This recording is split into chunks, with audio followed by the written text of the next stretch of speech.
రామ్మోహన్ గారు మీరు వింటానే ఉన్నారు. రెండు పార్టీల నాయకుల దగ్గర నుంచి ఉన్నటువంటి మాటలు. మీరు ఎలా చెప్తారు సార్? ఏం చెప్తారు? అంటే పార్టీలు శాశ్వతం కాదు గానీ, పార్టీల నాయకులైతే ఎట్లా మారుతున్నారంటే రకరకాలుగా. ఇప్పుడు చెప్పారు కదా! ఇప్పుడు వాళ్ళు వాళ్ళ పార్టీలో ఉంటే మంచివాళ్ళు, వేరే వాళ్ళ పార్టీలో పోతే చెడ్డవాళ్ళు అవుతున్నారు. అట్లాగే ఇప్పుడు పార్టీ నాయకులు ఎవరైతే ఉన్నారో వాళ్ళు కరెక్ట్ అయినప్పుడు సరైన నాయకుడిని నడిపిస్తే ఇట్లాంటివి జరగవు కదా అంటున్నాడు. వెంకటేశ్వర రెడ్డి గారు అన్నారు. వాళ్ళందరూ ఇట్లాంటి చేశారు, వాళ్ళు రానివ్వలేదు వాళ్ళే అని.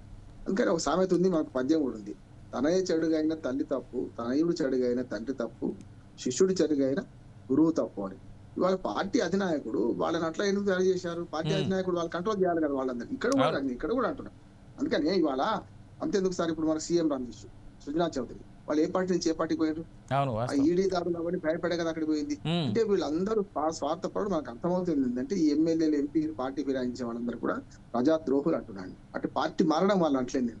అంటే ఏ పార్టీ అధికారంలోకి వస్తే ఆ పార్టీలో చేస్తారు, అందులో మళ్ళీ పెత్తనం చెలాయిస్తారు. మళ్ళీ కార్యకర్తలు అంటే పాదయాత్ర వెంకటేశ్వర రెడ్డి గారు కష్టపడుతున్నారు, సూర్యనారాయణ గారు కష్టపడుతున్నారు. వాళ్ళ నెంబర్ ఎప్పుడు వస్తుంది? వాళ్ళ పదవులు ఎప్పుడు వస్తాయి? రావు. ఇట్లా మారుతుంటారు. అంటే ఇప్పుడు ఫిరాయింపుదారుల వల్ల ఆనాడు టీడీపీ నుంచి వైసీపీ పోయినప్పుడు కార్యకర్తలు నష్టపోయారు, వైసీపీ నుంచి టీడీపీ పోయినప్పుడు కార్యకర్తలు నష్టపోతారు కదా. అంటే వీళ్ళు ఎప్పుడు పల్లికి మోసే బోయి లాగానే ఉండాలి, వాళ్ళు మాత్రం అధినాయకులు కావాలి. మనం నాయకుడిని మెచ్చుకోవడం కాదు, నాయకుడిని మెచ్చుకోవడం అంటే ప్రాంతీయ పార్టీలన్నీ కూడా ప్రైవేట్ ఆస్తులుగా మారిపోయింది అవినేష్ గారి. మనం ఇంకో మాటలేదు. అంటే ఏం చేశారు ప్రజలు కూడా ఏం చేస్తున్నారు చూస్తున్నారు. అంటే నేనే గొప్ప అనే అహాన్ని అవినీతిని క్షమిస్తారు ఒక్కోసారి, కానీ అహంకారాన్ని క్షమించారు ప్రజలు. అందుకని ధిక్కార సమరం వినిపిస్తున్నారు. ప్రతి 5 ఏళ్లకు ఒకసారి పార్టీ మారుస్తున్నారు. అంటే ఇంట్రెస్టింగ్లీ రామ్మోహన్ గారు, మీరు ఇప్పుడు చెప్పిన స్టేట్మెంట్ నాకు చాలా నచ్చిందండి. అంటే ఇప్పుడు ఉన్నటువంటి లోకల్ పార్టీలు అన్ని కూడా ఒక రియల్ ఎస్టేట్ ఏజెన్సీ లాగా, లేదంటే ఏదో బిజినెస్ ఏజెన్సీ లాగా అయిపోయాయి. ప్రైవేట్ ఆస్తులు. ఇప్పుడు జగన్మోహన్ రెడ్డి లేకుంటే వైసీపీ లేదు, చంద్రబాబు నాయుడు లేకుంటే వాళ్ళ వారసులు లేకపోతే మనకు ఎన్టీ రామారావు గారి నుంచి వచ్చింది. ఇప్పుడు టీడీపీ లేదు. రేపు పొద్దున అన్ని ప్రాంతీయ పార్టీలు, దేశంలో 9 రాష్ట్రాల్లో ప్రాంతీయ పార్టీలు ఉన్నాయి. 9 ప్రాంతీయ పార్టీలు ఆయా నాయకుల మీద ఆధారపడింది. మమతా బెనర్జీ, తృణమూల్ కాంగ్రెస్, మన డిఎంకే, స్టాలిన్, అంతకుముందు కరుణ అనేది వాళ్ళ స్టాలిన్. సరే అన్న డిఎంకే అనాథ అయిపోయింది. ఇట్లా చూస్తారండి ఏ పార్టీ అసలు. దేవేగౌడ పార్టీ, మనకు జనతాదళ్, మనకు కర్ణాటకలో మీకు శరద్ పవార్, 2 పార్టీలు అయినాయి. ఇక్కడ బీఆర్ఎస్ కూడా చూసుకోవచ్చు హైదరాబాద్ లో, తెలంగాణ. ఏమంటారు సార్, కేసీఆర్ లేకపోతే పార్టీ లేదు, కేసీఆర్ లేకపోతే కేటీఆర్ లేదు. అందుకని ఏమంటే ప్రాంతీయ పార్టీలు ప్రైవేట్ ఆస్తులుగా మారిపోయి ప్రజలను ఫూల్ చేస్తున్నారు వీళ్ళందరూ అంటున్నాను, స్పష్టంగా చెప్తున్నాను. కాకపోతే అధికారంలోకి రావడం రాకపోవడంలో 2 ఉన్నాయి సార్. ఏ ఎన్నిక అవినాష్ గారు ఒక తీరు ఉండదు, ఒక ఎన్నిక ఇంకో ఎన్నిక సంబంధం కూడా ఉండదు. ఇవాళ టీడీపీ గెలవడానికి, వైసీపీ ఓడిపోవడానికి వైసీపీ స్వయంకృతాపరాధం, వైసీపీకి వ్యతిరేకమైన ఓట్లన్నీ కూడా ఇటు పడ్డానికి కూడా అన్నిటికంటే ముఖ్యం నాకు పవన్ కళ్యాణ్ అభిమాని కాదు, పవన్ కళ్యాణ్ కులం అంతకంటే నాది కాదు. ఎందుకంటే ఆంధ్రప్రదేశ్ రాజకీయాల విషయంలో మనం డిస్క్లైమ్ చేయాలి. ఎందుకంటే కులాన్ని కూడా పాటించాల్సిన అవసరం వస్తుంది. కులం కాదు కనుక నేను చెప్తున్నాను. పవన్ కళ్యాణ్ గారు ఏదైతే ఆ ఫెవికాల్ లాగా అతకకపోతే టీడీపీ బీజేపీ బంధం అయితే ఉండకపోయేది కదా. అందుకని ఏమైంది ఇవాళ, అదే అందుకని నేనేమంటున్నానంటే ఈ 3 పార్టీలు కలవనప్పుడు కలిసినప్పుడు ఏమైంది, మోడీ, మనకు జనసేన అధినేత పవన్ కళ్యాణ్ పోటీ చేయకపోయినా టీడీపీ కలిసి పోటీ చేస్తే కలిసి ఉంటే కలదుశకం శ్రీరాజు పెట్టిండ్రు. అప్పుడు 101 సీట్ కానీ టీడీపీకి వచ్చింది. రెండోసారి కలవకపోతే ఏమైంది, విడిపోతే చెడిపోతామని సినిమా చూపెట్టారు ప్రజలు. ఇప్పుడు ఏమైందంటే ప్రజలకి అర్థమైందంటే 2 అని అర్థమైంది.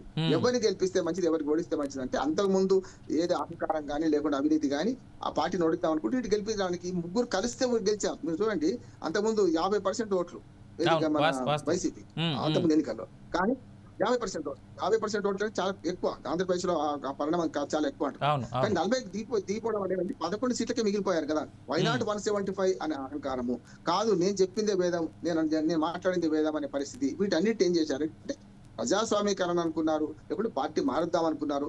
ప్రజలు తీర్పిచ్చారు. తీర్పిచ్చే క్రమంలో ఈ 3 పార్టీలు కలవడం వల్ల 164 సీట్లు వచ్చినాయి కదా. 3 కూటమికి అయితే కదా. ఓటింగ్ శాతం కూడా పెరిగింది.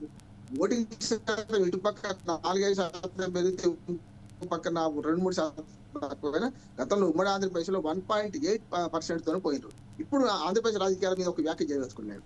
ఏమైందంటే ఇక వైసీపీ తాము అధికారంలో ఉన్నారు అనుకుంటున్నారు, టీడీపీ ఇంకా ప్రతిపక్షంలో ఉన్నారు అనుకుంటున్నారు. 6 నెలలు అయింది, చక్క పెట్టాల్సిన పరిస్థితి ఉన్నాయి అంటున్నారు. ఇప్పటికైనా పాలన మీద పడండి.